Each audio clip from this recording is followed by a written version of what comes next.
S আলমের গৃহকর্মীও কোটিপতি। আলোচিত এস আলম গ্রুপের মালিক সাইফুল আলমের গৃহকর্মী মর্জিনা আক্তারের ব্যাংক হিসাবে 2,48,10,00,000 টাকার সন্ধান মিলেছে।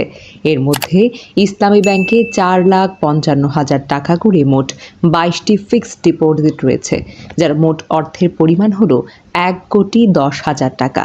আর ফার্স্ট সিকিউরিটি ইসলামী ব্যাংকের সঞ্চয় হিসেবে রাখা আছে 1,84,00,000 টাকা। আওয়ামী লীগ সরকারের ক্ষমতাচ্যুতির পর এস আলম গ্রুপের চেয়ারম্যান ও তার লোকজনের সম্পদের হিসাব খুঁজতে গিয়ে এ সকল তথ্য বেরিয়ে এসেছে। আর্থিক খাত নিয়ে কাজ করে এমন একটি সরকারি সংস্থার প্রতিবেদন থেকে পাওয়া গেছে মর্জিনার অর্থের হিসাবের তথ্য। সংস্থাটির দায়িত্বশীল একজন কর্মকর্তার দাবি, মর্জিনার আরও কিছু অ্যাকাউন্ট থাকতে পারে, সেখানেও তার অর্থের সন্ধান মিলতে পারে।